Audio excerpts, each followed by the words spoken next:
Happy birthday, Aunt Mary! Thank you sa tree! Thank you!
Ma, how was the food, Ma?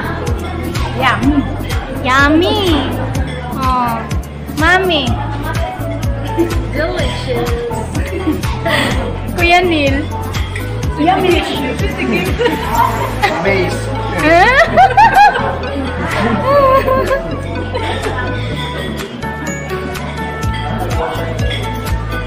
Nasa kuan kami, guys. SM SMC side. SMC side. Yan. May payong-payong pa kami dito. Payong. Payong-payong.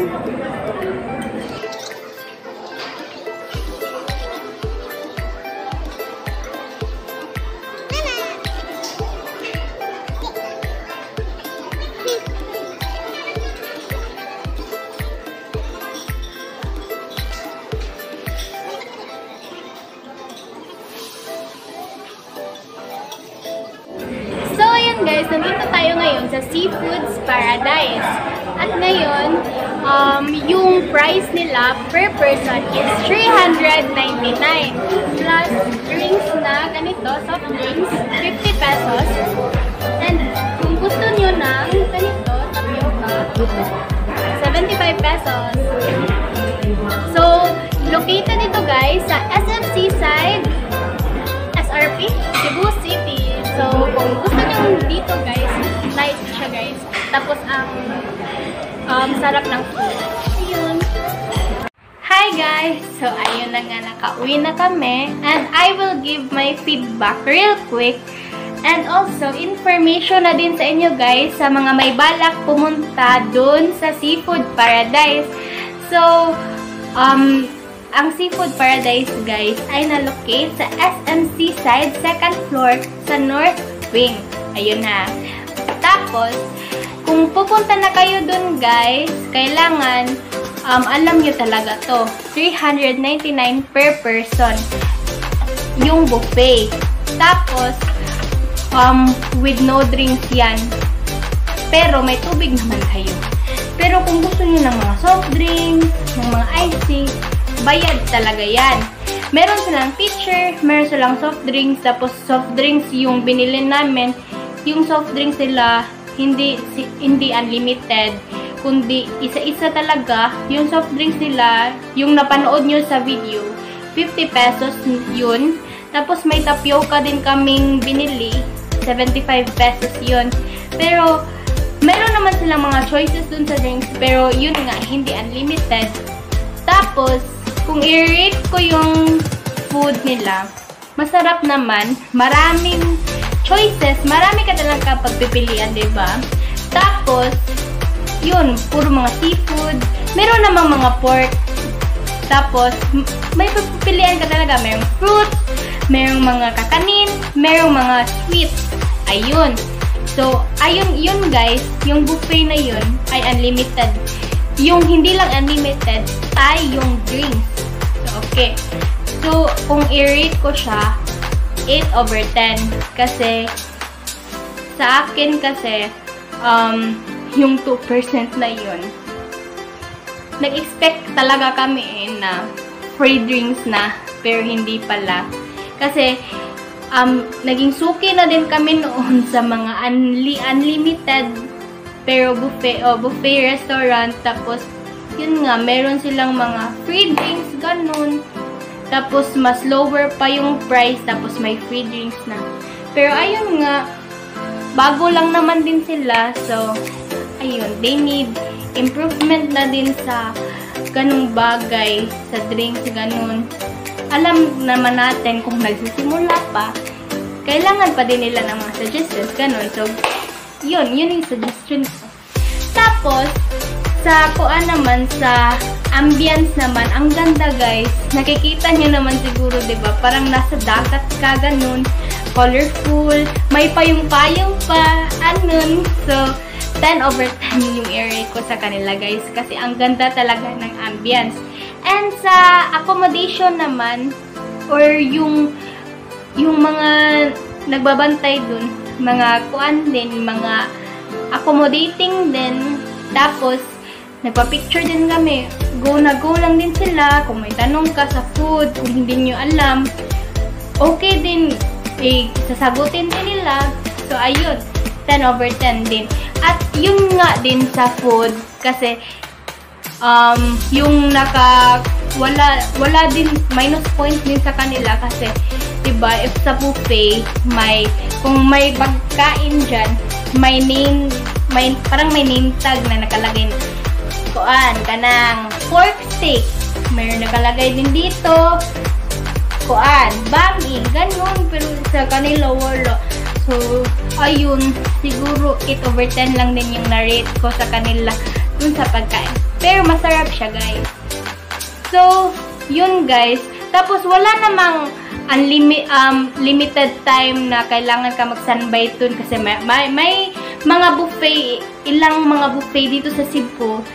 May kailangan 2 hours ka lang dyan, 3 hours, ganun.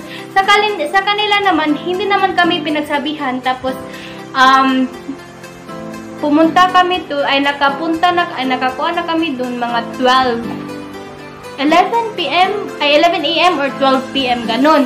Tapos, lumabas na kami mga 2 p.m. Ayun, guys. So, kung sa wifi naman, sorry guys, wala silang free wifi. Siguro dahil din, bago lang din yung restaurant nila, kaya ganun. Tapos, ano pa ba yung i-review ko? Para, yun lang naman siguro.